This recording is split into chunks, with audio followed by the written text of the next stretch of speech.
This little video is going to show you my specific warm-up, exactly what I do before almost every workout. Total body warm-up, and then it gets me into my heavy resistance training.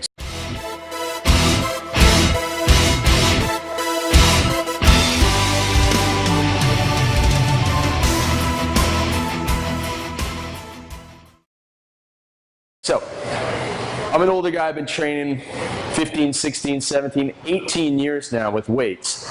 And so I've got some overuse issues that most other people don't. So we're going to show you the basics of a great warm-up for most people that don't have the issues that I have, and then also some of the stuff that I have to deal with myself.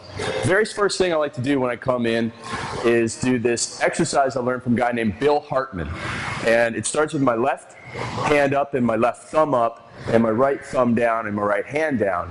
And what I do is I simply cross my arms over like that and then take them back down. So I'm opening up my chest and then I'm bringing my shoulder blades apart at the back. Just going like that, squeezing the shoulder blades together, taking them apart while opening my chest. And so I'll do that for about 12 or 15 per side. Switch hand positions and repeat for the other side. So that's the very first thing that I do when I come in. And what you're going to see me do from now on is pretty much go from an upper body to a lower body warm-up, alternating back and forth. And so I'll go from that into just a basic body weight squat, pushing my hips back and down and coming up. Even though I'm training upper body, I'll still do the body weight squat. Just a way to get mentally into the workout. If you're coming in from the cold, like sometimes I am here in Toronto in the wintertime, I'm going to want to do a little extra warm-up. Or if I'm sitting at my desk too long, I really want to get going. After that, I'm going to take this foam roller, which is a really dense foam roller. It's denser than normal. And I'm just going to do upper back rolling on it. So I'll get down, put the meat of my upper back in between there, hands up, and I'll do about 10 rolls this way. And then I'll do 10 where I open up at the back here.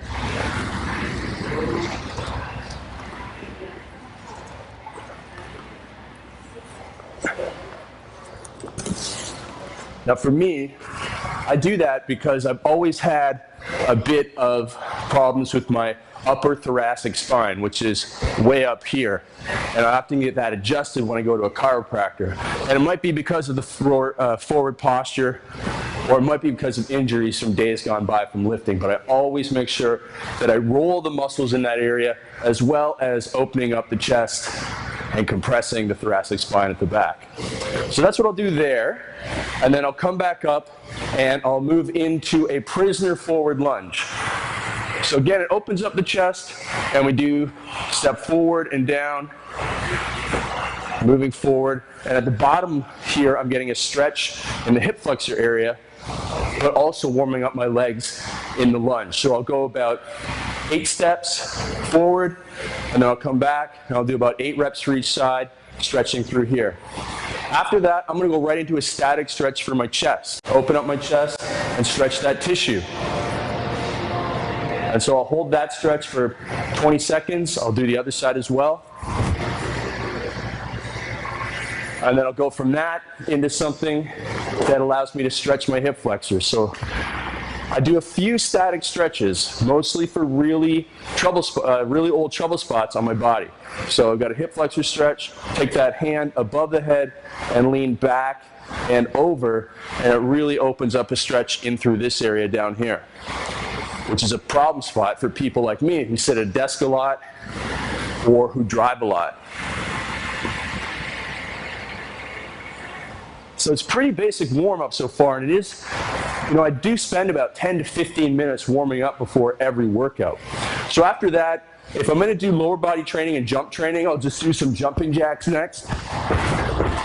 And I'm slightly warmed up, or if I'm just doing some squats, I'll do duck unders. This is really good for the hip mobility. Just like that. Or I might do prisoner squats if I'm doing upper body, so I want to work a little bit more on my upper back. and get that area blood flow because I'm squeezing those muscles together. So that's an option there.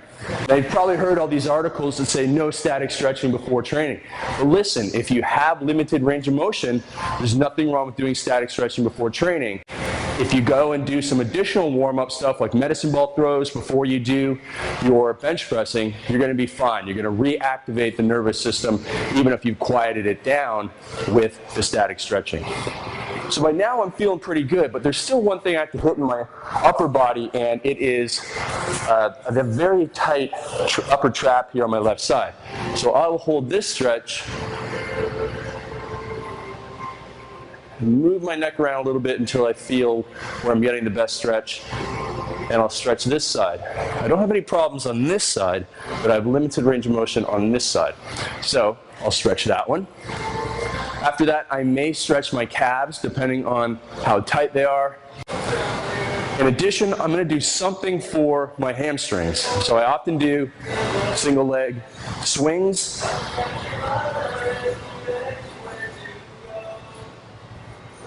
Because I've had a little bit of low back pain on this side, I have, as my chiropractor says, slightly messed up sacroiliac joint on the right-hand side. And so he's recommended I make sure I do 15 to 20 leg swings, a couple sets of that, before I do an workout involving squatting or deadlifting. So I'm always doing that, the leg swing. Even if I'm doing upper body, I pretty much do this just out of habit.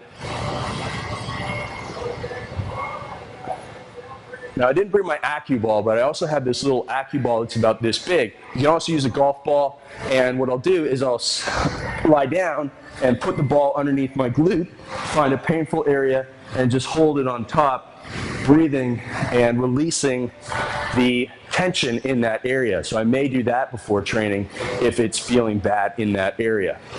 So as you can see, there's a lot of individual specific stuff that I'm doing for myself.